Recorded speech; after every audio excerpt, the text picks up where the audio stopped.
इस नए सदन भवन में ये मेरा पहला संबोधन है। आज की अमृतकाल की शुरुआत में ये भव्य भवन बना है। यहाँ एक भारत श्रेष्ठ भारत की महक भी है। भारत की सभ्यता और संस्कृति की चेतना भी है। इसमें हमारी लोकतांत्रिक और संसदीय परंपराओं के सम्मान का प्रण भी है। साथ ही 21वीं सदी के नए भारत के लिए नई परंपराओं के निर्माण का संकल्प भी है। मुझे पूरा विश्वास है कि इस नए भवन में नीतियों पर सार्थक संवाद होगा। ऐसी नीतियां जो आजादी के अमृत काल में विकसित भारत का निर्माण करेगी। मैं आप सभी को अपनी शुभकामनाएं देती हूँ। माननीय सदस्यगण, ये हमारे संविधान के लागू होने का भी 75वां वर्षगांठ है। इसी कालखंड में आजादी के 75 वर्षों का उत्सव अमृत महोत्सव भी संपन्न हुआ है। इस दौरान देश भर में अनेक कार्यक्रम हुए। देश ने अपने गुमनाम स्वतंत्रता सेनानियों को याद किया। 75 साल बाद युवा पीढ़ी ने फिर स्वतंत्रता संग्राम के उस कालखंड को जिया। इस उत्सव के दौरान मेरी माटी मेरा देश अभियान के तहत देश भर के हर गांव की मिट्टी के साथ अमृत कलश दिल्ली लाया गया। 2 लाख से ज्यादा शिला फलकों स्थापित किए गए। 3 करोड़ से ज्यादा लोगों ने 5 प्राणों की शपथ ली। 70,000 से ज्यादा अमृत सरोवर बने। 2 लाख से ज्यादा अमृत वाटिकाओं का निर्माण हुआ। 2 करोड़ से ज्यादा पेड़ पौधे लगाया गया। 16 करोड़ से ज्यादा लोगों ने तिरंगा के साथ सेल्फी अपलोड की। अमृत उत्सव के दौरान ही कर्तव्य पथ पर नेताजी सुभाष चंद्र बोस की प्रतिमा स्थापित की गई। राजधानी दिल्ली में देश के अब तक के सभी प्रधानमंत्रियों की समर्पित म्यूजियम खोला गया। शांति निकेतन और होयबला मंदिर वर्ल्ड हेरिटेज लिस्ट में शामिल हुई। साहिबजादों की याद में वीरवाल दिवस घोषित हुआ। भगवान बिरसा मुंडा के जन्म दिवस को जनजातीय गौरव दिवस घोषित किया गया। विभाजन की विभीषिका को याद करते हुए 14 अगस्त को विभाजन विभीषिका स्मृति दिवस घोषित किया गया। माननीय सदस्यगण, बीता वर्ष भारत के लिए ऐतिहासिक उपलब्धियों से भरा रहा है। इस दौरान देशवासियों का गौरव बढ़ाने वाले अनेक पल आए। दुनिया में गंभीर संकटों के बीच भारत सबसे तेजी से विकसित होती बड़ी अर्थव्यवस्था बना। लगातार 2 क्वार्टर से भारत की विकास दर 7.5% से ऊपर रही है। भारत चंद्रमा के दक्षिण ध्रुव पर झंडा फहराने वाला पहला देश बना। भारत ने सफलता के साथ आदित्य मिशन लॉन्च किया। धरती से 15 लाख किलोमीटर दूर अपनी सैटेलाइट पहुंचाई। ऐतिहासिक G20 सम्मेलन के सफलता ने पूरे विश्व में भारत की भूमिका को सशक्त किया। भारत ने एशियाई खेलों में पहली बार 100 से अधिक मेडल जीते। पारा एशियाई खेलों में भी 100 से अधिक मेडल जीते। भारत को अपना सबसे बड़ा समुद्री पुल अटल सेतु मिला। भारत को अपनी पहली नमो भारत ट्रेन तथा पहली अमृत भारत ट्रेन मिली। भारत दुनिया से सबसे तेजी से 5G रोल आउट करने वाला देश बना। भारतीय एयरलाइंस कंपनी ने दुनिया की सबसे बड़ी एयरक्राफ्ट डील की। पिछले साल ही मेरी सरकार ने मिशन मोड में लाखों युवाओं की सरकारी नौकरी दी है।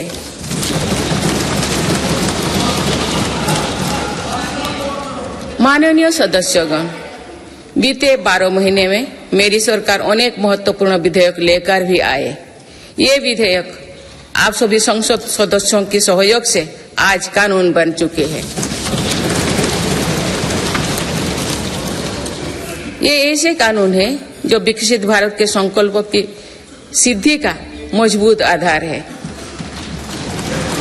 तीन दशक बाद नारी शक्ति बंधन अधिनियम पारित करने के लिए मैं आपकी सराहना करती हूँ।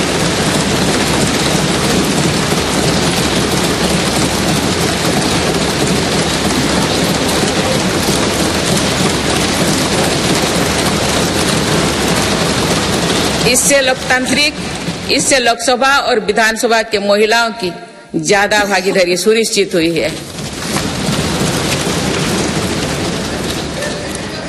ये वुमेन लीड डेवलपमेंट के मेरी सरकार के संकल्प को मजबूत करता है। रिफॉर्म, परफॉर्म और ट्रांसफॉर्म के अपने कमिटमेंट को मेरी सरकार ने लगातार जारी रखा है। गुलामी के कालखंड में प्रेरित क्रिमिनल जस्टिस सिस्टम अब इतिहास हो गया है। आप दंड को नहीं अपितु न्याय को प्राथमिकता है। न्याय सर्वोपरि के सिद्धांतों पर नई न्याय संहिता देश को मिली है। डिजिटल पर्सनल डेटा प्रोटेक्शन अधिनियम से डिजिटल स्पेस और सुरक्षित होने वाला है। अनुसंधान नेशनल रिसर्च फाउंडेशन अधिनियम से देश में रिसर्च और इनोवेशन को बल मिलेगा। जम्मू और कश्मीर आरक्षण कानून से वहां भी जनजातीय समुदाय को प्रतिनिधित्व का अधिकार मिलेगा। इस दौरान सेंट्रल यूनिवर्सिटी कानून में भी संशोधन किया गया।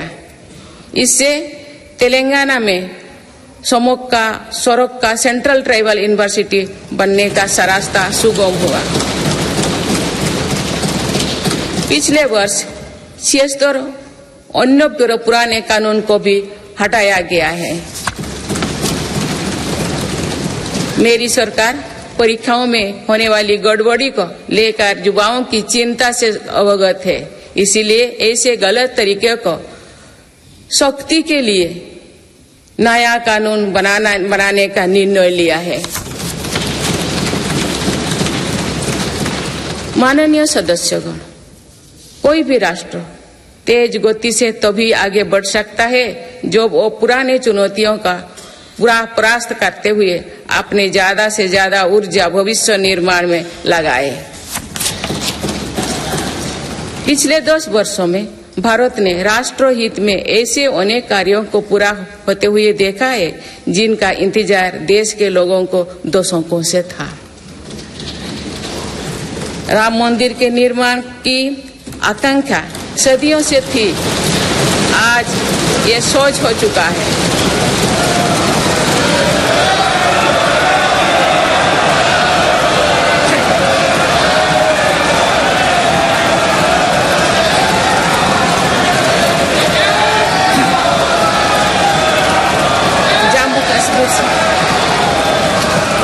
जम्मू कश्मीर से आर्टिकल 370 हटाने को लेकर शंकाएं थी, आज वो इतिहास हो चुकी है। इसी संसद ने 3 तलाक के विरुद्ध कड़ा कानून बनाया है। इसी संसद ने हमारे पड़ोसी देशों से आए पीड़ित अल्पसंख्यकों को नागरिक देने वाला कानून बनाया। मेरी सरकार ने वन रैंक वन पेंशन की भी लागू किया, जिसका इंतजार 4 दशकों से था। ओआरओपी लागू होने के बाद अब तो पूर्व सैनिकों को लगभग 1 लाख करोड़ रुपए मिल चुकी है। भारतीय सेना में पहली बार चीफ ऑफ डिफेंस स्टाफ की नियुक्ति भी हुई है। माननीय सदस्यगण, उत्कलमणि पंडित गोपबंधु दास की अमर पंक्तियां असीम राष्ट्र प्रेम की भावना का सदा संचार करती है। उन्होंने कहा था, मिशु मोर देह ए देश माटी रे, देशवासी चली जान तू पिठी रे, देशर स्वराज्य पथे जेते गाड़ पुरु तही गड़ी मोर मांस हाड़। अर्थात मेरा शरीर इस देह की माटी के साथ मिल जाए, देशवासी मेरी पीठ पर से चलते चल जाए, देश के स्वराज पथ में जितनी भी खाइयां है वे मेरी हाड़ मांग से फट जाए।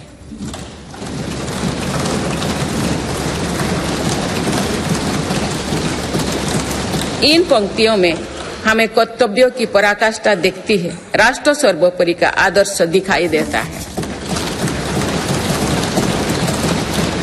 ये उपलब्धियां जो आज देख रही है वो बीते 10 वर्षों की साधना का विस्तार है। हमें सभी बचपन से गरीबी हटाओ के नारे सुनते आ रहे हैं। अब हम जीवन में पहली बार बड़े पैमाने पर गरीबी को दूर होने देख रहे हैं। नीति आयोग के अनुसार मेरी सरकार के 1 दशक के कार्यकाल में करीब 25 करोड़ देशवासी गरीबी से बाहर निकले हैं।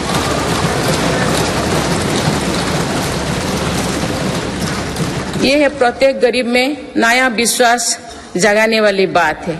जो 25 करोड़ लोगों की गरीबी दूर हो सकती है तो उसकी भी गरीबी दूर हो सकती है।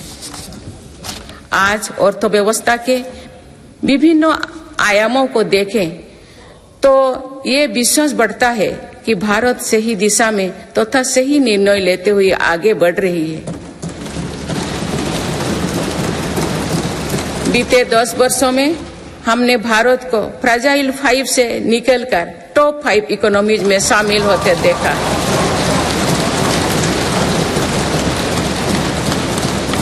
भारत का निर्यात करीब $450 बिलियन से बढ़कर $775 बिलियन से अधिक हो गया है। पहले की तुलना में एफडीआई द्विगुना हुआ है। खादी और ग्रामोद्योग के उत्पादों की बिक्री में 4 गुना से अधिक की वृद्धि हुई है। आईटीआर फाइल करने वाले की संख्या करीब 3.25 करोड़ से बढ़कर लगभग 8.25 करोड़ हो चुकी है और बढ़ोतरी 2 गुना से भी कहीं अधिक है। 1 दशक पहले देश में केवल कुछ 100 स्टार्टअप थे जो आज बढ़कर 1 लाख से अधिक हो गया। साल में 94,000 कंपनियां रजिस्टर हुई थी। पिछले वर्ष ये संख्या 1,60,000 तक पहुंच चुके हैं। दिसंबर 2017 में 98 लाख से लोग जीएसटी देते थे। आज इनकी संख्या 1,40,00,000 है। 2014 से पहले के 10 वर्षों में लगभग 13 करोड़ वाहन बिके थे। पिछले 10 वर्षों में देशवासियों ने 21 करोड़ से अधिक वाहन खरीदे हैं। 2014-15 में लगभग 2,000 इलेक्ट्रिक वाहन बिके थे, जबकि 2023-24 में दिसंबर माह तक ही लगभग 15 लाख इलेक्ट्रिक वाहन बिक चुके हैं। माननीय सदस्यगण, बीते दशक में मेरी सरकार ने सुशासन और पारदर्शिता को हर व्यवस्था का मुख्य आधार बनाया है। इसी का परिणाम है कि हम बड़ी आर्थिक सुधारों के साक्षी बने हैं। इस दौरान देश को इंसॉल्वेंसी एंड बैंकरप्सी कोड मिला है। देश को जीएसटी के रूप में एक देश एक टैक्स कानून मिला है। मेरी सरकार ने माइक्रो इकोनॉमिक स्टेबिलिटी में भी सुनिश्चित की है। 10 वर्षों में कैपेक्स 5 गुना बढ़कर 10 लाख करोड़ हो गया है। साथ ही फिजिकल डेफिसिट भी नियंत्रण भी में है। आज हमारे फॉरेक्स रिजर्व्स 600 अरब डॉलर से ज्यादा है। हमारे बैंकिंग सिस्टम जो पहले बुरी तरह से चरमराया था, वो आज दुनिया के सबसे मजबूत बैंकिंग सिस्टम में से एक बना है। बैंक का एनपीए जो कभी डबल डिजिट में होता था, वो आज लगभग 4% ही है। मेक इन इंडिया और आत्मनिर्भर भारत अभियान हमारी ताकत बन चुकी है।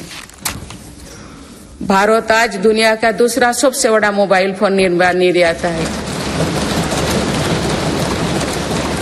पिछले एक दशक के दौरान मोबाइल फोन मैन्युफैक्चरिंग में 5 गुना बढ़ोतरी हुई है। कुछ साल पहले भारत खिलौना आयात करता था, आज मेड इन इंडिया खिलौने निर्यात कर रहा है। भारत का डिफेंस प्रोडक्शन 1 लाख करोड़ रुपए के पार पहुंच चुका है। आज हर भारतीय देश में बने एयरक्राफ्ट कैरियर आईएनएस विक्रांत को देखकर गर्व से भरा हुआ है। लड़ाकू विमान तेजस अब हमारी वायुसेना की ताकत बन रहे हैं। C295 ट्रांसपोर्ट एयरक्राफ्ट का निर्माण भारत में होने जा रहा है। आधुनिक एयरक्राफ्ट इंजन भी भारत में बनाया जाएगा। उत्तर प्रदेश और तमिलनाडु में डिफेंस कॉरिडोर का विकास हो रहा है। मेरी सरकार ने डिफेंस सेक्टर में निजी क्षेत्रों की भागीदारी सुनिश्चित की है। स्पेस सेक्टर को भी हमारी सरकार ने युवा स्टार्टअप्स के लिए खोल दिया है। माननीय सदस्यगण, मेरी सरकार वेल्थ क्रिएटर का सम्मान करती है तथा भारत के प्राइवेट सेक्टर के सामर्थ्य पर विश्वास करती है। भारत में बिजनेस करना आसान हो, इसके लिए उपयुक्त माहौल रहे, इस पर भी मेरी सरकार लगातार काम कर रही है। ईज ऑफ डूइंग बिजनेस में लगातार सुधार हो रहा है। बीते कुछ वर्षों में 40,000 से ज्यादा कॉम्प्लायंस को हटाया जा या सरल किया गया है। कंपनीज एक्ट तथा लिमिटेड लायबिलिटी पार्टनरशिप एक्ट में 63 प्रावधानों को अपराध की सूची में बाहर किया गया है। जौन विश्वास अधिनियम द्वारा 183 प्रावधानों को अपराध की श्रेणी से बाहर किया गया है। अदालत के बाहर विवादों को सौहार्दपूर्ण समाधान हेतु मध्यस्थता पर कानून बनाया गया है। वन और पर्यावरण विभाग से क्लियरेंस मिलने में जहां 600 दिन लगते थे, वहां आज 75 दिन से भी कम समय लगता है। फेसलेस असेसमेंट योजना से टैक्स व्यवस्था में और पारदर्शिता आई है। माननीय सदस्यगण, हमारे एमएसएमई सेक्टर को भी रिफॉर्म्स का बहुत अधिक लाभ हो रहा है। आप अवगत है कि हमारे एमएसएमईज में आज करोड़ों देशवासी काम कर रहे हैं।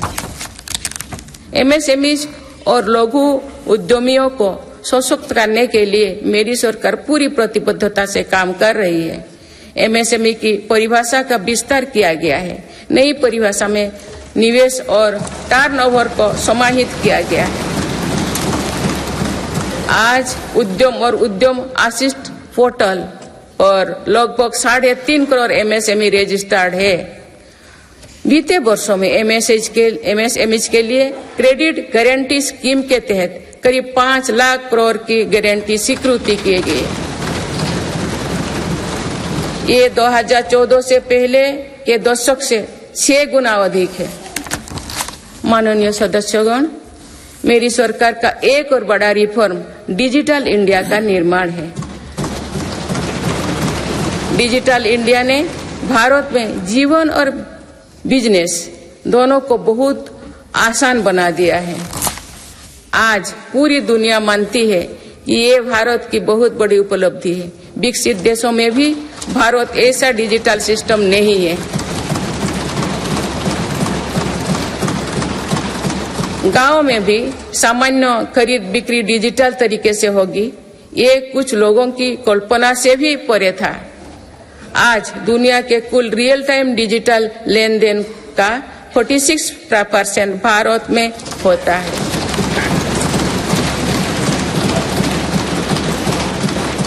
पिछले महीने यूपीआई से रिकॉर्ड 1200 करोड़ ट्रांजैक्शन हुई है। इसके तहत 18 लाख करोड़ रुपया का रिकॉर्ड लेन देन हुआ है। दुनिया के दूसरे देश भी आज यूपीआई से ट्रांजैक्शन की सुविधा दे रही है। डिजिटल इंडिया के कारण बैंकिंग आसान हुई है और लेन देन भी सरल हुआ है। जनधन आधार मोबाइल की त्रिशक्ति से भ्रष्टाचार पर लगाम लगने में मदद मिली है। मेरी सरकार अब तक 34 लाख करोड़ रुपया डीबीटी से ट्रांसफर कर चुके हैं। जनधन आधार मोबाइल के कारण करीब 10 करोड़ फर्जी लाभार्थी सिस्टम से बाहर किए गए हैं। इससे 2.25 लाख करोड़ रुपया गलत हाथों में जाने से बचे हैं। डिजी लॉकर की सुविधा भी जीवन को आसान बना रही है। इसमें अभी तक यूजर्स के 6 बिलियन से ज्यादा डॉक्यूमेंट्स जारी हुई है। आयुष्मान भारत हेल्थ अकाउंट के तहत लगभग 53 करोड़ लोगों की डिजिटल हेल्थ आईडी बन चुकी है।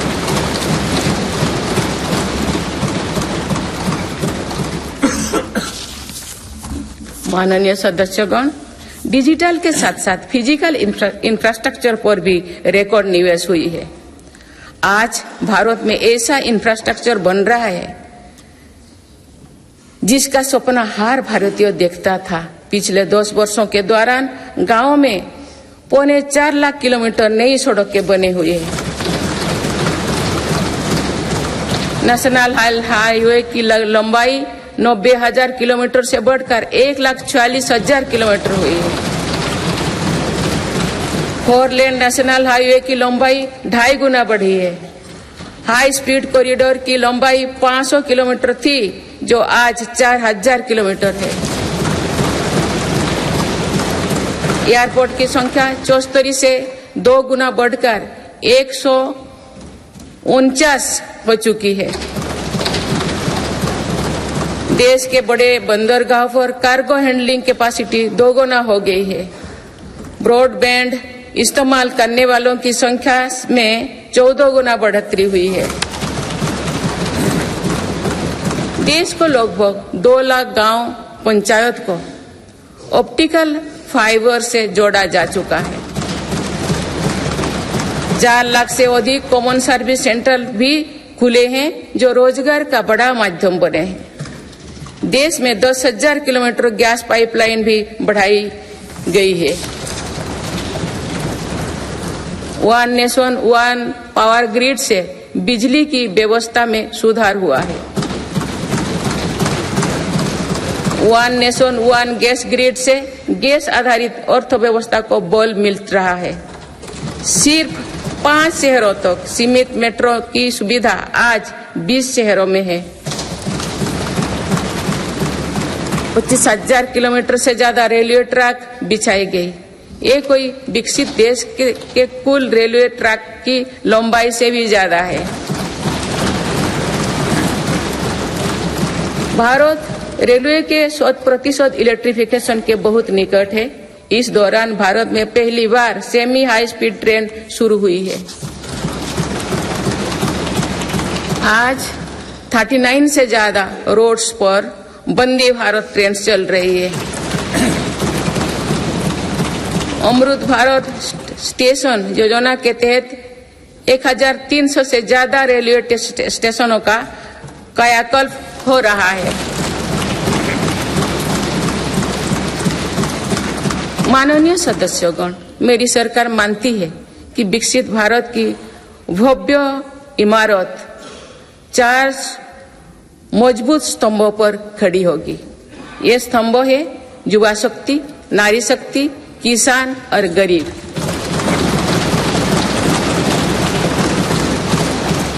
देश के हर हिस्से, हर समाज में इन सभी की स्थिति और सपने एक जैसे ही है।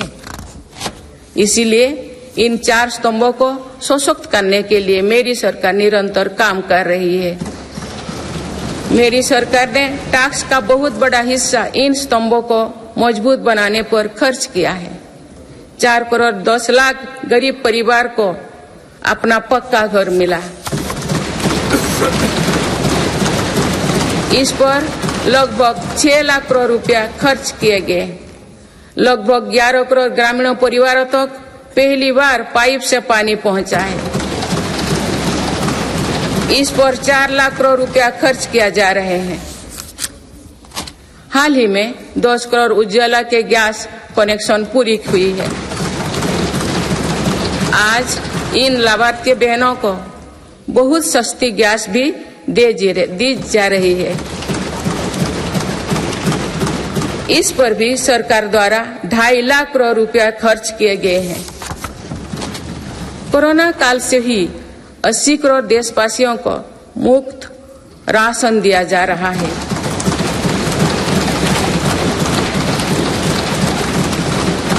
अब इसे आने वाले 5 वर्षों के लिए आगे बढ़ाया गया है। अब इस पर 11 लाख करोड़ रुपया और खर्च होने का अनुमान है। मेरी सरकार का प्रयास है कि हर योजना का तेजी से सैचुरेशन हो, कोई भी लाभार्थी वंचित ना रहे। इसके लिए 15 नवंबर से विकसित भारत संकल्प यात्रा चल रही है। अभी तक इस यात्रा से करीब 19 करोड़ देशवासी जुड़ चुके हैं। माननीय सदस्यगण, बीते वर्ष में विश्व ने 2 बड़े युद्ध देखे और कोरोना जैसे वैश्विक महामारी का सामना किया।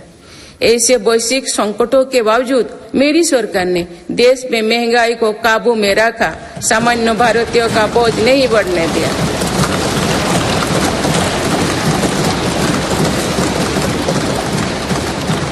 दो 2014 से पहले के 10 वर्षों में औसत महंगाई दर 8% से अधिक थी।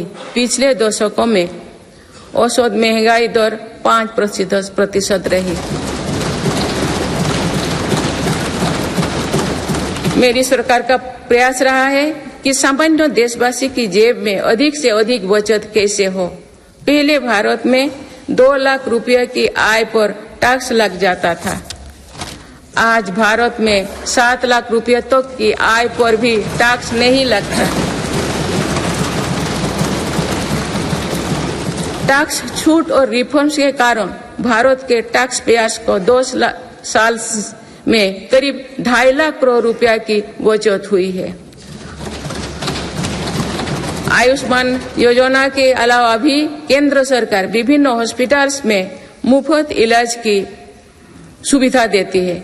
इससे देश के नागरिकों के 3.5 लाख करोड़ रुपया खर्च होने से बचे हैं। जन औषधि केंद्रों की वजह से मरीजों के करीब 28,000 करोड़ रुपया खर्च होने से बचे हैं। कोरोनरी स्टेंट्स, घुटने के इम्प्लांट्स तथा कैंसर की दवाओं की कीमत भी कम कम की गई है। इससे मरीजों की हर वर्ष लगभग 27,000 करोड़ रुपया की बचत हो रही है। मेरी सरकार किडनी के मरीजों के लिए मुफ्त डायलिसिस का अभियान भी चला रही है।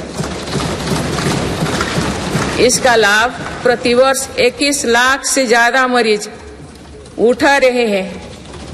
इसके प्रतिवर्ष इन 1 लाख रुपया खर्च होने से बचे हैं।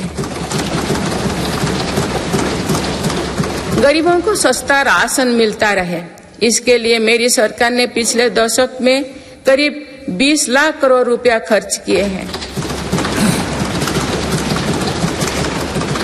भारतीय रेल में यात्रा के लिए रेलवे प्रत्येक टिकट पर करीब 50% डिस्काउंट देते हैं। इससे गरीब और मध्यम वर्ग के यात्रियों को हर वर्ष 60,000 करोड़ रुपया की बचत होती है। गरीब और मध्यम वर्ग को कम कीमत पर हवाई टिकट मिल रहे हैं। उड़ान योजना के अंतर्गत गरीब और मध्यम वर्गों को हवाई टिकटों पर 3,000 करोड़ रुपया से ज्यादा की बचत हुई है। LED बल्ब की योजना के कारण बिजली के बिलों में 20,000 करोड़ रुपया में अधिक बचत हुई है। जीवन ज्योति बीमा योजना और सुरक्षा बीमा योजना के तहत गरीबों को 16,000 करोड़ रुपया से ज्यादा की क्लेम राशि मिली है।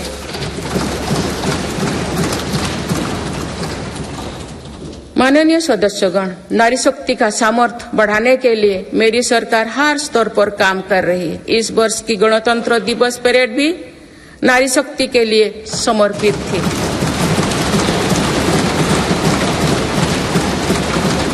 इस परेड में दुनिया ने हमारी बेटियों के सामर्थ्य की झलक देखी। मेरी सरकार ने जल, स्थल, नभ और अंतरिक्ष हर तरफ बेटियों की भूमिका का विस्तार किया है। हम सब जानते हैं कि महिलाओं के लिए आर्थिक स्वतंत्रता के क्या मायने हैं। मेरी सरकार ने महिलाओं की आर्थिक भागीदारी बढ़ाने के लिए निरंतर प्रयास किए हैं। आज लगभग 10 करोड़ महिलाएं स्वयं सहायता समूह से जुड़ चुके हैं। इन समूहों को 8 लाख करोड़ रुपया बैंक लोन और 40,000 करोड़ रुपया की आर्थिक सहायता दी गई है। मेरी सरकार 2 करोड़ महिलाओं को लाखपति दीदी बनाने का अभियान चला रही है।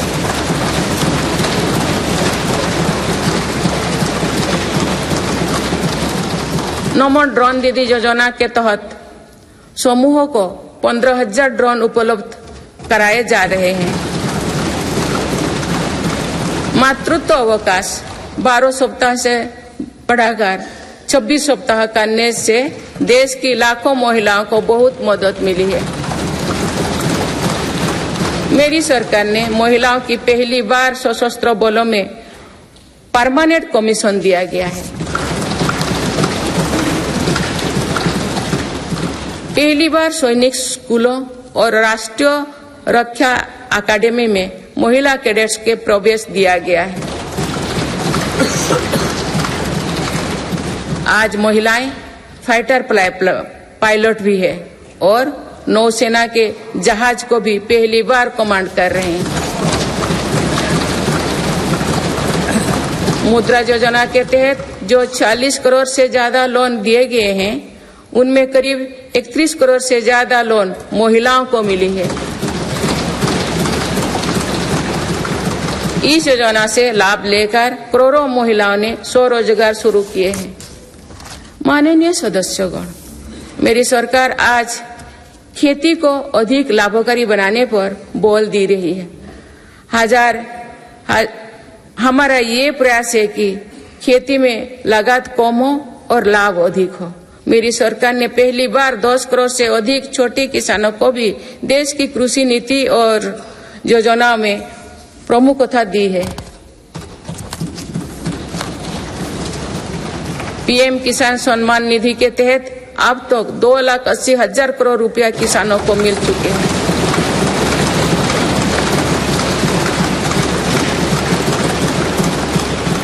2 सालों में किसानों के लिए बैंक से आसान लोन में 3 गुना वृद्धि की गई है।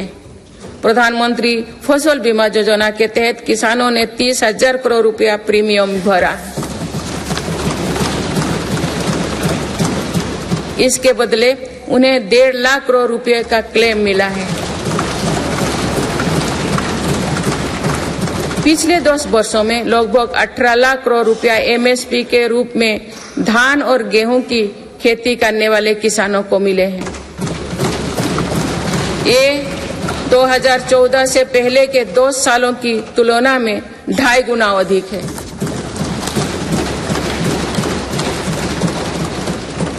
पहले तिलहन और दलहन फसलों की सरकारी खरीदी नहीं की बराबर थी।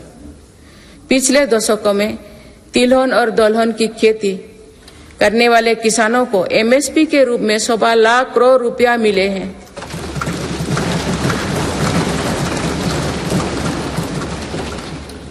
ये मेरी ही सरकार है जिसने पहली बार देश में कृषि निर्यात नीति बनाई है।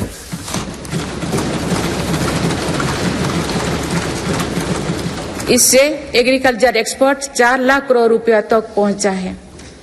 किसानों को सस्ती खाद मिले, इसके लिए 10 सालों में 11 लाख करोड़ रुपया से अधिक खर्च किए गए हैं।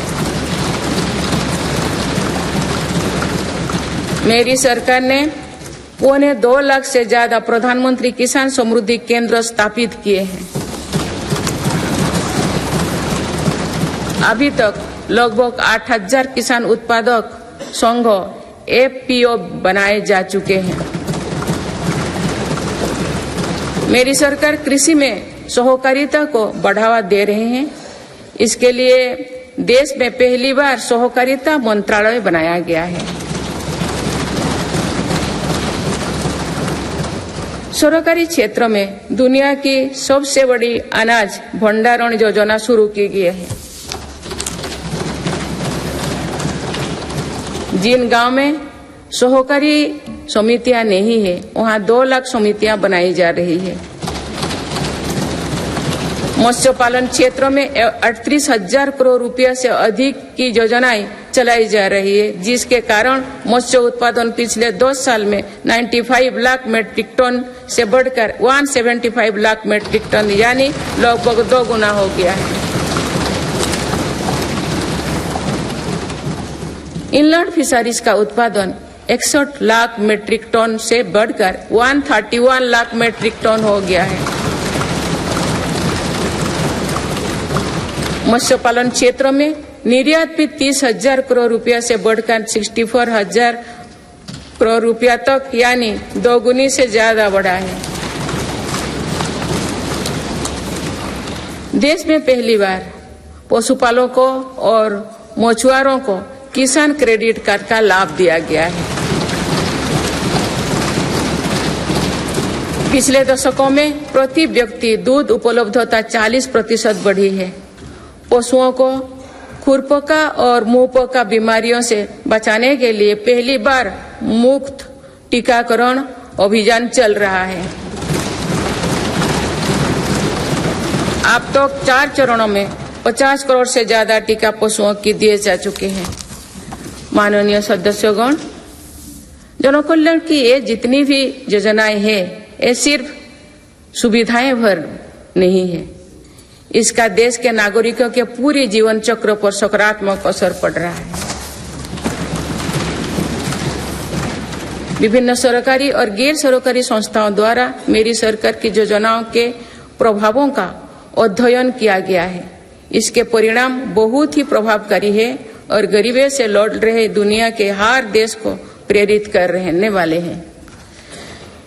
बीते वर्षों में विभिन्न संस्थाओं के अध्ययन में सामने आया है कि 11 करोड़ शौचालयों के निर्माण और खुले में शौच बंद होने से अनेक बीमारियों की रोकथाम हुई है।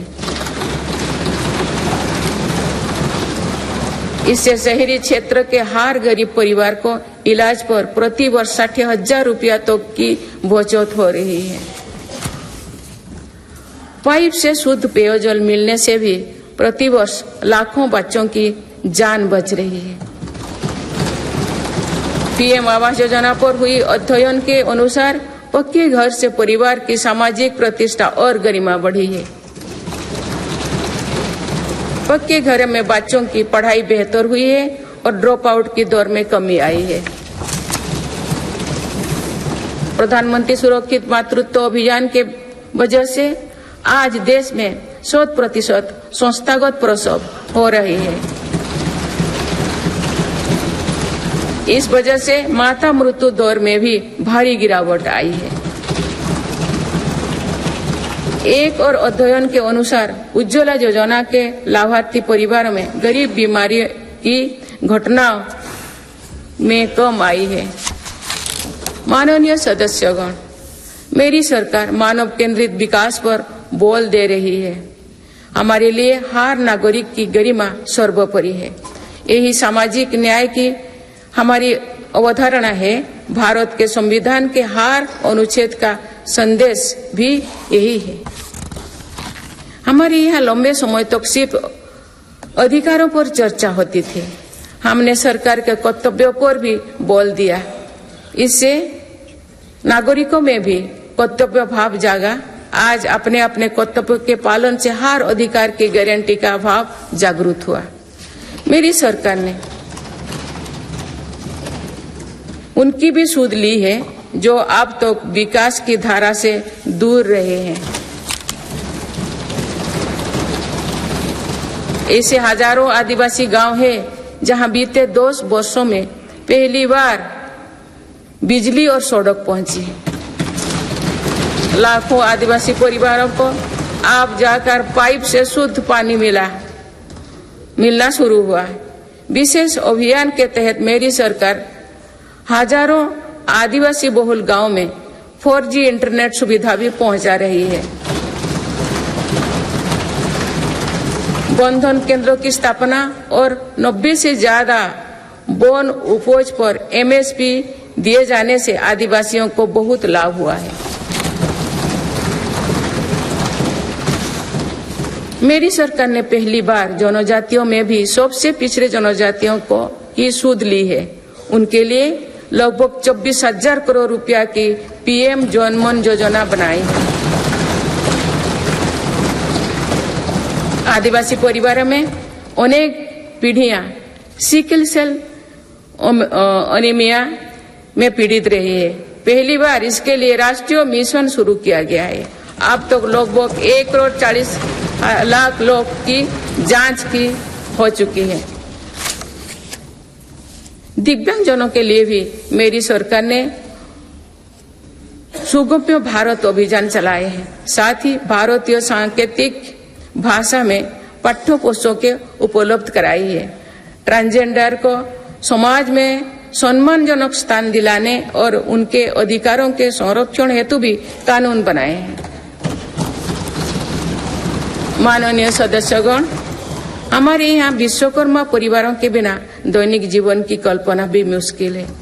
ये परिवार पीढ़ी दर पीढ़ी अपने कौशल को आगे बढ़ाते हैं, लेकिन सरकारी मदद के अभाव में हमारी विश्वकर्मा साथी बुरी स्थिति से गुजर रहे थे। मेरी सरकार ने ऐसे विश्वकर्मा परिवार को भी सुध ली है। अभी तक PM विश्वकर्मा योजना से 84 लाख से ज्यादा लोग जुड़ चुके हैं। रेहड़ी ठेले फुटपाथ पर काम करने वाले साथी भी दशकों से अपने हाल पर छोड़ दिए गए थे। मेरी सरकार ने PM स्वनिधि योजना द्वारा उनको बैंकिंग से जोड़ा। इस योजना के तहत अब तक 10,000 करोड़ रुपया से अधिक की राशि के ऋण दिया जा चुका है।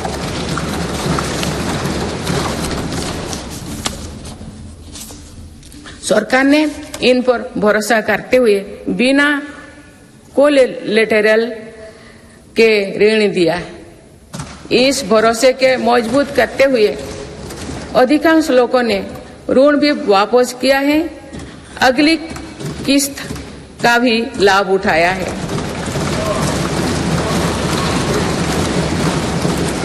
इस योजना के अधिकतर लाभार्थी दलित, पिछड़े, आदिवासी और महिलाएं हैं।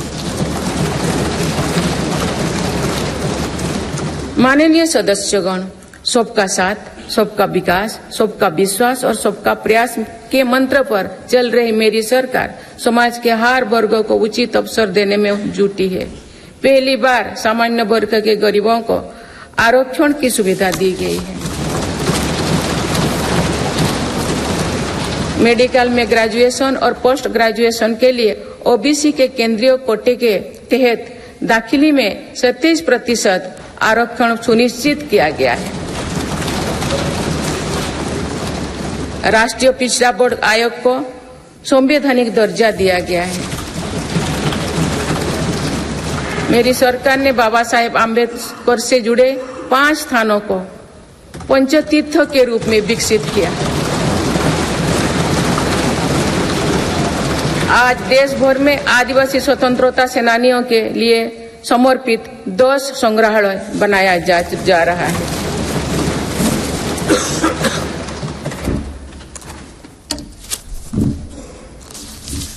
माननीय सदस्यगण, मेरी सरकार ने ऐसे क्षेत्रों की भी पहली बार विकास से जोड़ा है जो दशकों तक उपेक्षित रहे।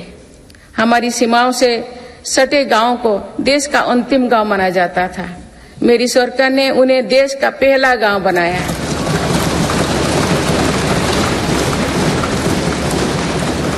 इन गांवों के विकास के लिए वाइब्रेंट विलेज प्रोग्राम शुरू किया है। अंडमान निकोबार और लक्षद्वीप जैसे हमारे दूर सुदूर के द्वीप समूह भी विकास से वंचित थे। मेरी सरकार ने इन द्वीपों में भी आधुनिक सुविधाओं का निर्माण किया। वहां सड़क, हवाई यातायात और तेज इंटरनेट की सुविधाएं पहुंचाई। कुछ सप्ताह पूर्व ही लक्षद्वीप को भी अंडर वाटर ऑप्टिकल फाइबर से जोड़ा गया है। इससे स्थानीय लोगों के साथ ही पर्यटकों को भी सुविधा होगी। मेरी सरकार द्वारा आकांक्षा जिला कार्यक्रम के तहत देश के 100 से अधिक जिलों में विकास का प्राथमिकता दी गई है। इस कार्यक्रम की सफलता को देखते हुए मेरी सरकार ने आकांक्षा ब्लॉक कार्यक्रम भी शुरू किया है। इससे देश के उन ब्लॉक्स में विकास पर विशेष जोर दिया जा रहा है जो पीछे छूट गए हैं। माननीय सदस्यगण, मेरी सरकार आज पूरी सीमा पर मॉडर्न इंफ्रास्ट्रक्चर बना रही है। एक काम बहुत पहले ही प्राथमिकता के आधार पर हो जाना चाहिए था। आतंकवाद हो या विस्तारवाद, हमारी सेनाएं आज जैसे को तैसा की नीति के साथ जवाब दे रही है।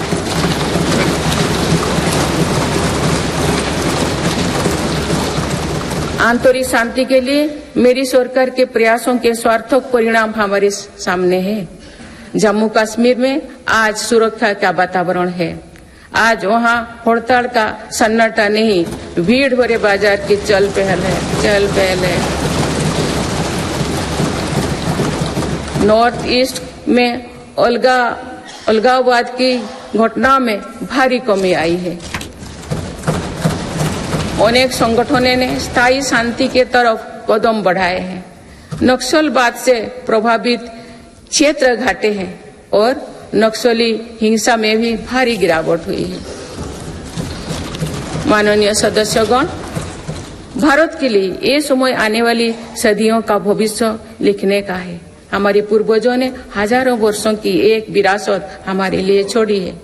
अपने पूर्वजों की सौगातों का आज भी हम बड़े गौरव के साथ याद करते हैं। आज की पीढ़ी को भी ऐसा विरासत बनानी है जो सदियों तक याद रखी जाए। इसलिए मेरी सरकार आज एक बड़े विजन पर काम कर रही है। इस विजन में आने वाले 5 वर्षों का कार्यक्रम भी है। इसमें आने वाले 25 साल का रोड मैप भी है। हमारे लिए विकसित भारत सिर्फ आर्थिक समृद्धि तक सीमित नहीं है।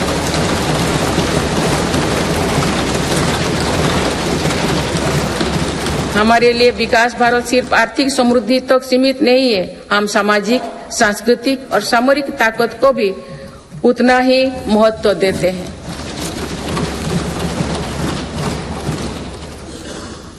इनके बिना विकास और आर्थिक समृद्धि स्थायी नहीं रह सकती है। बीते दशकों के फैसले भी इसी ध्येय से लिए गए हैं।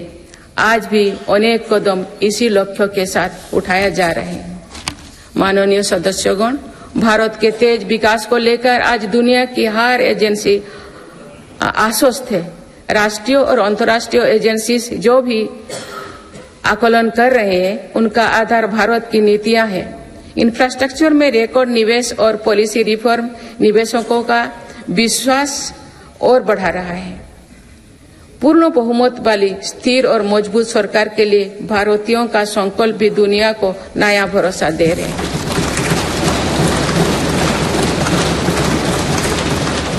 आज दुनिया को विश्वास है कि भारत ही ग्लोबल सप्लाई चेन को सशक्त कर सकता है।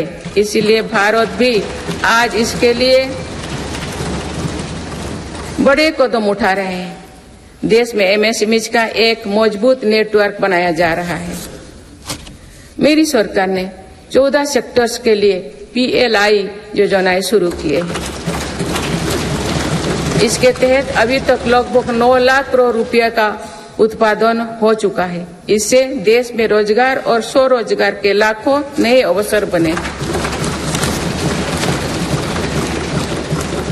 PLI से इलेक्ट्रॉनिक्स, फार्मा, फूड प्रोसेसिंग और मेडिकल डिवाइस के सेक्टर में भी लाभ हो रहा है। मेडिकल डिवाइस से जुड़े दर्जनों प्रोजेक्ट्स में उत्पादन शुरू हो चुका है। मेरी सरकार ने देश में 3 बल्क ड्रग पार्क भी बनाए हैं।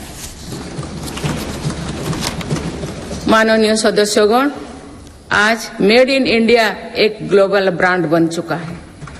मेक इन इंडिया को लेकर आज दुनिया आकर्षित हो रही है। आत्मनिर्भर भारत के लक्ष्य को दुनिया समझ रही है। आज दुनिया भर की कंपनियां भारत में नए सेक्टर्स को लेकर उत्साहित है। सेमीकंडक्टर सेक्टर में हो रहा निवेश इसका उदाहरण है। सेमीकंडक्टर सेक्टर से इलेक्ट्रॉनिक्स और ऑटोमोबाइल सेक्टर को भी बहुत लाभ होगा। मेरी सरकार आज ग्रीन मोबिलिटी को बहुत प्रोत्साहित दे रही है। बीते कुछ सालों में ही देश में लाखों इलेक्ट्रिक वाहनों का निर्माण हुआ है। अब तो हम भारत में ही बड़े हवाई जहाज की मैन्युफैक्चरिंग के लिए भी कदम बढ़ा चुके हैं। आने वाले समय में मैन्युफैक्चरिंग सेक्टर्स में करोड़ों नए रोजगारों का सृजन होगा। माननीय सदस्यगण, विश्व में आज ऐसे उत्पादों को विशेष मांग है जो पर्यावरण के अनुकूल है। इसलिए मेरी सरकार जीरो इफेक्ट जीरो डिफेक्ट पर बल दे रही है। आज ग्रीन एनर्जी पर हमारा बहुत फोकस है। 10 वर्षों में नॉन फॉसिल फ्यूल पर आधारित ऊर्जा क्षमता 81 गीगावाट से बढ़कर 188 गीगावाट हो चुकी है। इस दौरान सोलर पावर कैपेसिटी में 26 गुना बढ़ोतरी हुई है।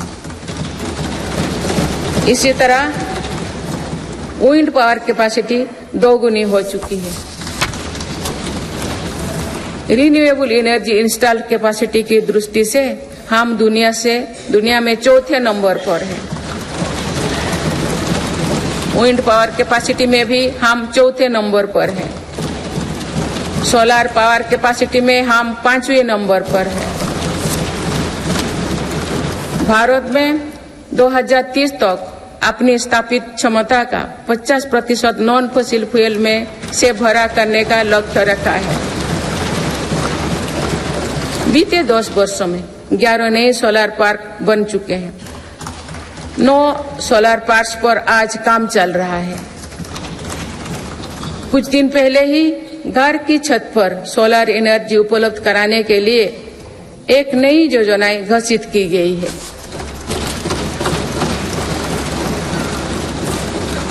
इसके तहत 1 करोड़ परिवारों को मदद दी जाएगी। इससे बिजली का बिल भी कम होगा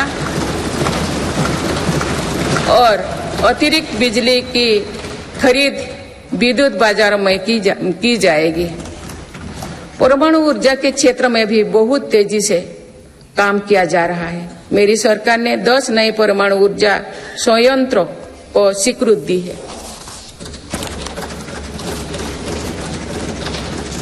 हाइड्रोजन एनर्जी के क्षेत्र में भी भारत तेज गति से आगे बढ़ रहा है। हम अभी तक लद्दाख और दमन दीव में 2 प्रोजेक्ट शुरू कर चुके हैं।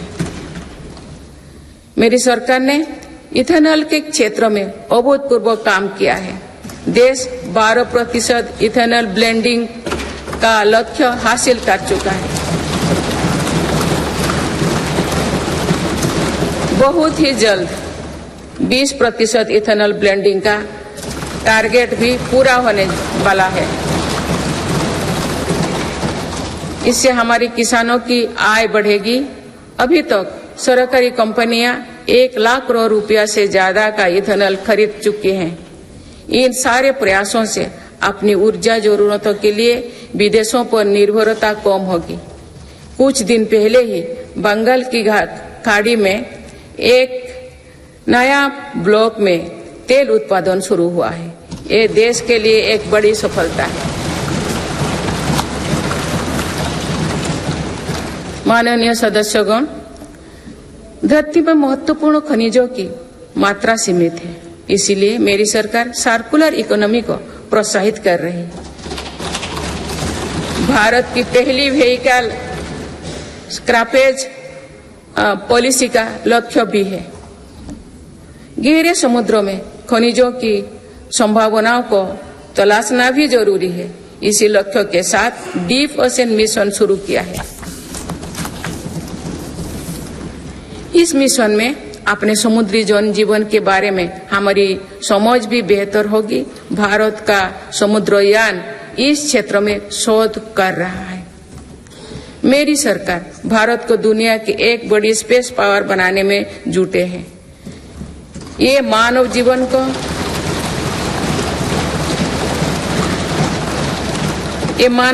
को बेहतर बनाने का एक माध्यम है। साथ ही ये स्पेस इकोनॉमी में भारत की हिस्सेदारी बढ़ाने का भी प्रयास है। भारत के स्पेस प्रोग्राम के विस्तार के लिए महत्वपूर्ण फैसला लिए गए हैं। इसके कारण अनेक नए स्पेस स्टार्टअप्स बने हैं। अब वो दिन दूर नहीं है जो भारत का गगनयान स्पेस में जाएगा।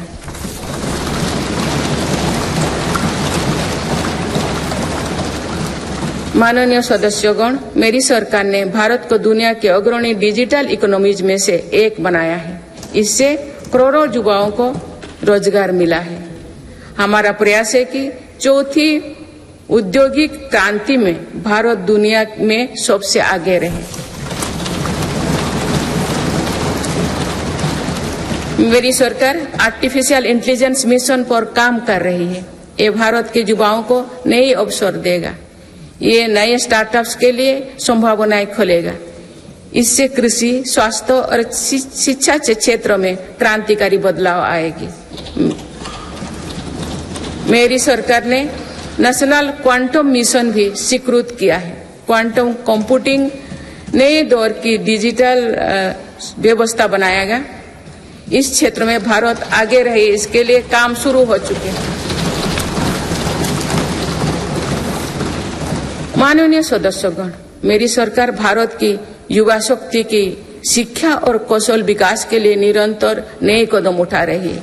इसके लिए नई राष्ट्रीय शिक्षा नीति बनाई गई और उसे तेजी से लागू किया जा रहा है।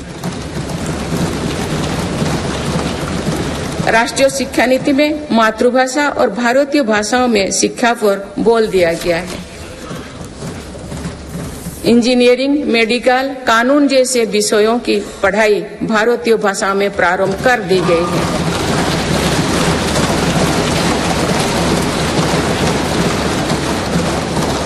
स्कूली शिक्षा में गुणवत्ता लाने के लिए मेरी सरकार 14,000 से अधिक पीएम श्री विद्यालयों पर काम कर रही है। इनमें से 6,000 से अधिक विद्यालय शुरू हो चुके हैं। मेरी सरकार के प्रयासों से देश में ड्रॉप आउट रेट कम हुआ है। उच्च शिक्षा में छात्राओं के दाखिले ज्यादा हो रही है। अनुसूचित जाति के विद्यार्थियों के नामांकन में लगभग 44% वृद्धि हुई है। नामांकन में अनुसूचित जनजाति के विद्यार्थियों की 65% और ओबीसी के विद्यार्थियों को 44% अधिक वृद्धि हुई है। इनोवेशन को बढ़ावा देने के लिए अटल इनोवेशन मिशन के अंतर्गत 2000 अटल टिंकरिंग लैब स्थापित किए गए हैं। इसमें 1 करोड़ से अधिक विद्यार्थी जुड़े हैं। साल 2014 तक देश में 7 एम्स और 390 से भी कम मेडिकल कॉलेज थे।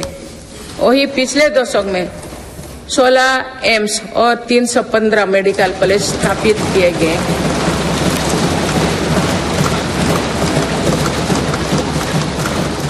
एक 157 नर्सिंग कॉलेज स्थापित किए जा रहे हैं।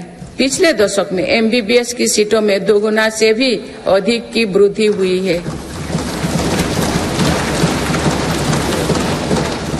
माननीय सदस्यगण, पर्यटन क्षेत्र युवाओं के लिए रोजगार देने वाला एक बड़ा सेक्टर है। मेरी सरकार ने बीते 10 वर्षों में पर्यटन के क्षेत्र में अभूतपूर्व काम किए हैं। भारत में घरेलू टूरिस्ट की संख्या के साथ ही भारत आने वाले विदेशी पर्यटकों की संख्या भी बढ़ी है। पर्यटन के क्षेत्र में जो वृद्धि हो रही है, इसका कारण भारत की बढ़ती साख है। आज दुनिया भारत को देखना और जानना चाहती है। इसके अलावा शानदार कनेक्टिविटी विकसित होने के कारण भी पर्यटन का दायरा बढ़ा है। जगह जगह एयरपोर्ट बनने से भी बहुत फायदा हो रही है। नॉर्थ ईस्ट में आज रिकॉर्ड संख्या में टूरिस्ट पहुंच रही है।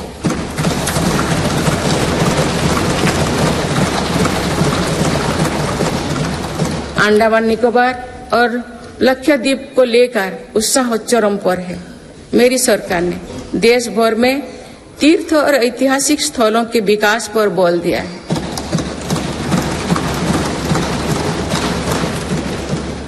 इससे अब भारत में तीर्थ यात्रा आसान हुई है। वही दुनिया भी भारत में हेरिटेज टूरिज्म को लेकर आकर्षित हो रही है। बीते 1 वर्ष में 8.5 करोड़ लोग काशी गए हैं।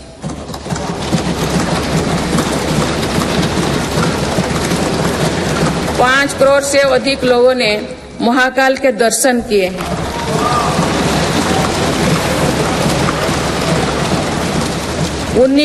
उन्नीस लाख से अधिक लोगों ने केदार धाम की यात्रा की है। अयोध्या धाम में ही प्राण प्रतिष्ठा के बाद 5 दिनों में ही 13 लाख श्रद्धालु दर्शन कर चुके हैं।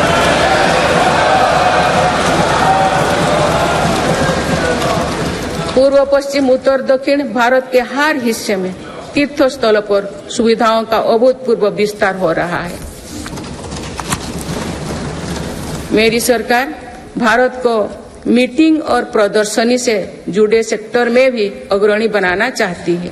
इसके लिए भारत मंडपम और यशोभूमि जैसा इंफ्रास्ट्रक्चर बनाया जा रहा है।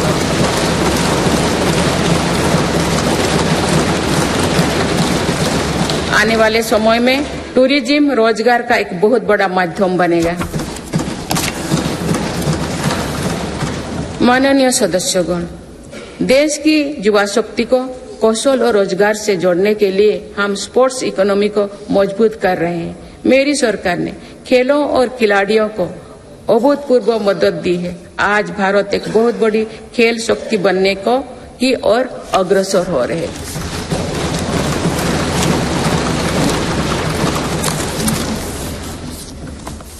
खिलाड़ियों के साथ ही आज हम स्पोर्ट्स से जुड़े दूसरे क्षेत्रों पर भी बल दे रहे हैं। आज नेशनल स्पोर्ट्स यूनिवर्सिटी बन चुकी है। देश में हमने दर्जनों सेंटर ऑफ एक्सीलेंस बनाए हैं। इससे स्पोर्ट्स को एक प्रोफेशन के रूप में चुनने का अवसर युवाओं को मिलेगा।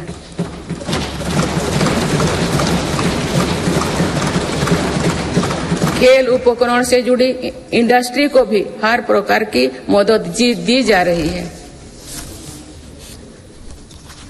बीते 10 वर्षों में भारत ने अनेक खेलों से जुड़े इंटरनेशनल स्पोर्ट्स इवेंट्स का शानदार आयोजन किया।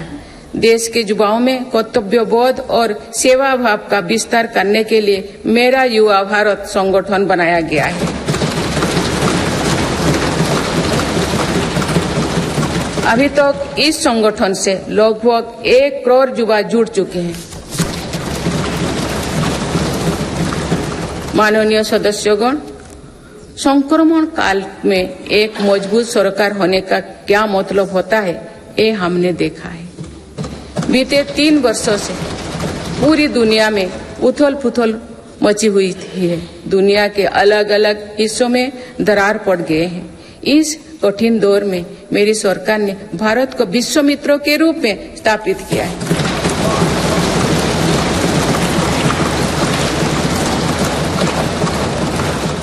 विश्व मित्रों की भूमिका के कारण ही आज हम ग्लोबल साउथ की आवाज बन पाए हैं।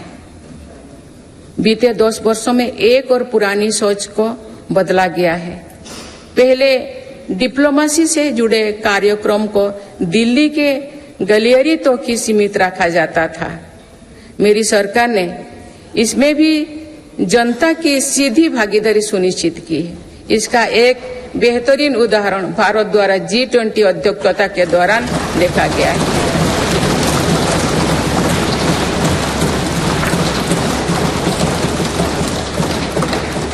भारत ने G20 को जिस प्रकार जनता से जोड़ा, वैसा पहले कभी नहीं था। देश भर में हुए कार्यक्रम के जरिए भारत के वास्तविक सामर्थ्य से दुनिया का परिचय हुआ। जम्मू कश्मीर और नॉर्थ ईस्ट में पहली बार इतने बड़े अंतर्राष्ट्रीय कार्यक्रम हुए।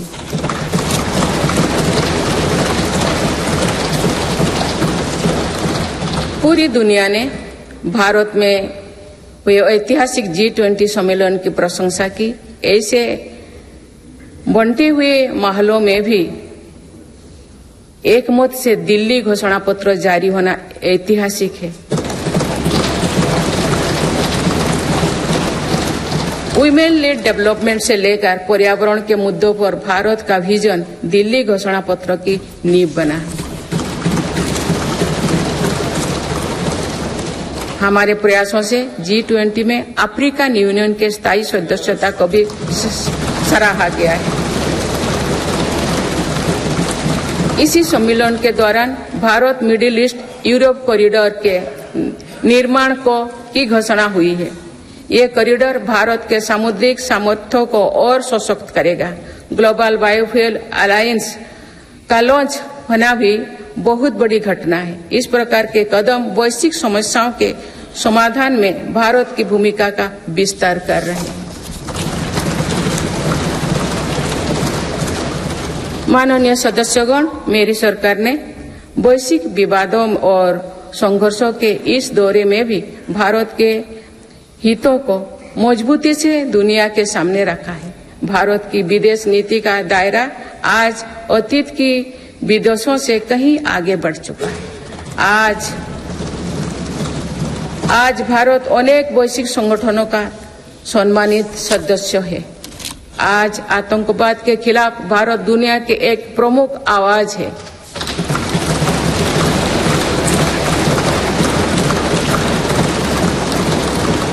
भारत आज संकट में फंसी मानवता की मदद के लिए मजबूती से पहल करता है।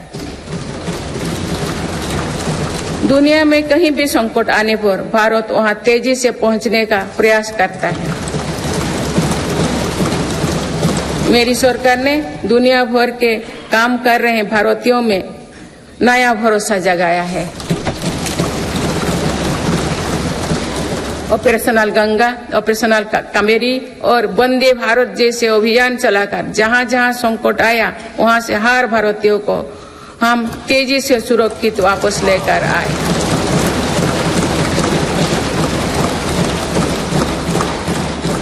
मेरी सरकार ने योग, प्राणायाम और आयुर्वेद की भारतीय परंपरा को पूरी दुनिया तक पहुंचाने के लिए निरंतर प्रयास किए।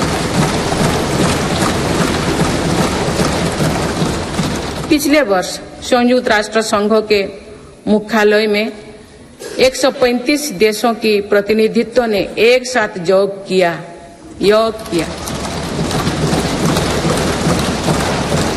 ये अपने आप में एक नया रिकॉर्ड है। मेरी सरकार ने आयुष पद्धतियों के विकास के लिए एक नया मंत्रालय बनाया है।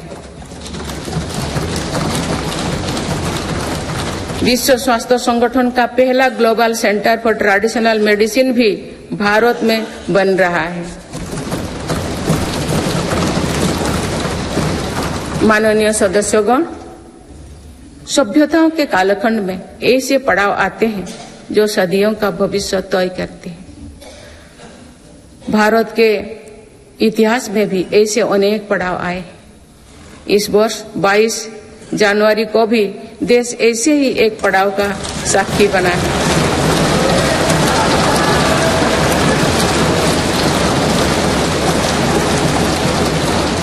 सदियों की प्रतीक्षा के बाद अयोध्या में रामलला अपने भव्य मंदिर में विराजमान।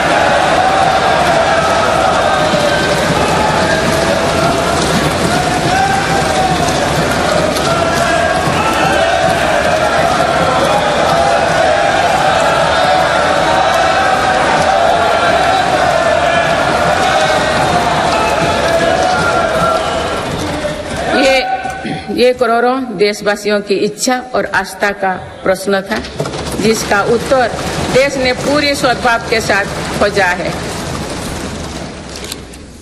माननीय सदस्यगण, आप सभी करोड़ों भारतीयों की आकांक्षाओं के प्रतिनिधि हैं।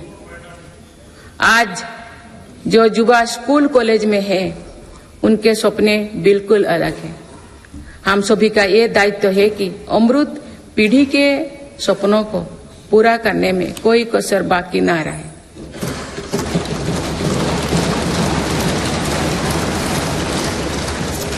विकसित भारत हमारी अमृत पीढ़ी के सपनों को साकार करेगा।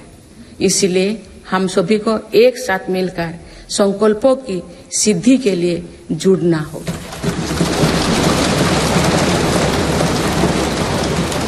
माननीय अटल जी, माननीय सदस्यगण, श्रद्धेय अटल जी ने कहा था, अपनी ध्येय यात्रा में हम कभी रुके नहीं है।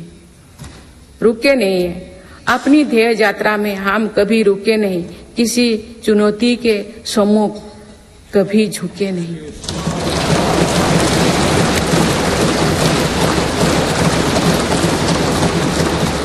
मेरी सरकार 140 करोड़ देशवासियों के सपनों को पूरा करने की गारंटी के साथ आगे बढ़ रही है।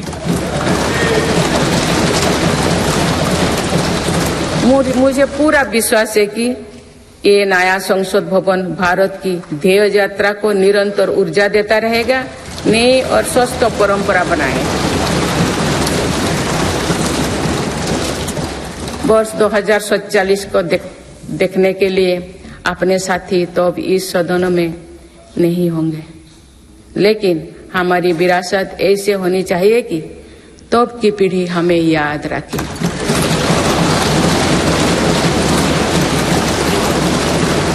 आप सभी को बहुत बहुत शुभकामनाएं। धन्यवाद। जय हिंद, जय Bharat.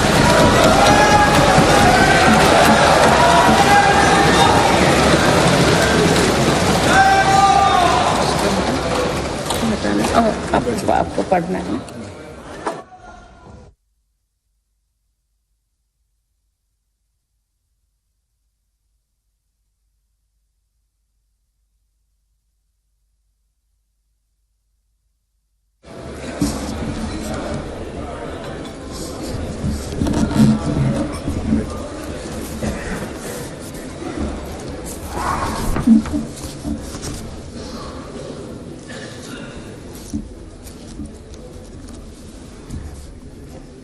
Honorable President,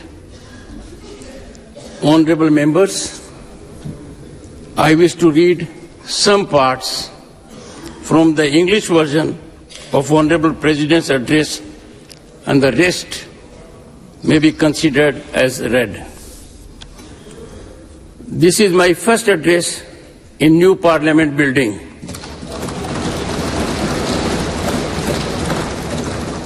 This magnificent building has been constructed at the beginning of Azadi Ka Amrit Kal. I am confident that this new building will be witness to productive dialogue on policies that will shape the development of Viksit Bharat, the Amrit Kal of our independence. I extend my best wishes to all of you. Honorable members, this year is also the 75th year of adoption of our Constitution. It was during the Amrit Mahotsav that a statue